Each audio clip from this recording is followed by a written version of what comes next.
नमस्कार दर्शक बंधु आज भिडियो रे आमे आम घर पई को जिनस भल आ केउ जिनस भल नुह से विषय रे जानिबा। तो चलंतु संपूर्ण वीडियो टी आगु को देखि नबा। आ आज वीडियो जदि भल लागिबो चैनल को निहाती सब्सक्राइब करंतु, वीडियो को बहुत सारा मात्रा रे शेयर करंतु। 1 नंबर घरे सुख शांति और समृद्धि वृद्धि करबा पई हेले सकाळु भक्ति गीत किंबा भजन किछि समय आपण माने सुनंतु।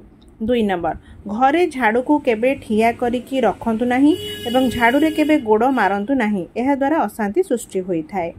3 नंबर वास्तुविद्या अनुसार सोईबा घरे केबे आईना रखंतु नाही, जदि रखुछंती बा रखिबा को आपनको पडुची तेबे गोटे कपड़ा घोड़ाई के को निहाती भाबरे रखंतु। 4 नंबर घरर सोईबा खट उपरे केबे बसिकी खांतु नाही, एहा द्वारा खराब स्वप्न आसी थाए एवं दारिद्रता वृद्धि पाए एवं देह मध्य खराब होई थाए। 5 नंबर घरे सुख समृद्धि वृद्धि करिबा पई ठाकुर पूजा सकाळ 6टा रु 8टा मध्य करंतु एवं कुश आसन रे बसी पूर्व किंबा उत्तर को मुह करी करिबा उचित। 6 नंबर घरे सब बेले खाइबा पई तैयारी करुथुबा प्रथम रुटी गाय के खाइबा को दियंतु, एहा द्वारा घरे सुख समृद्धि वृद्धि होई थाए। 7 नंबर घर भितर पूजा करुथुबा स्थान रे किंबा ठाकुर घरे सब बेले पानी भर्ती करी कलशटी रखिबा उचित। एमिति करिबा द्वारा घरे बहुत पॉजिटिव एनर्जी आसी थाए एवं आमर बहुत शुभ मते होई थाए।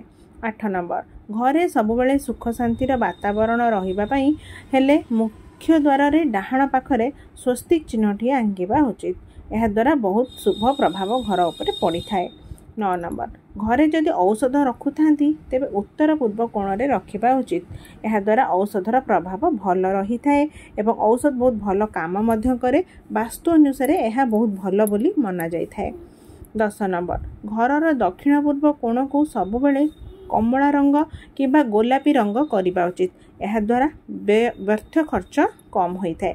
तो दर्शक बंधु वीडियो टी बहुत मात्रा रे शेयर करंतु, लाइक करंतु। वीडियो टी आपण माने को जागा रु देखुचंती कमेंट रे निहाती जणांतु, जेमती मु जानि पारि मो वीडियो को जागा रे पहुंच परछे एवं आपण मानको को धन्यवाद जणाई परिबी।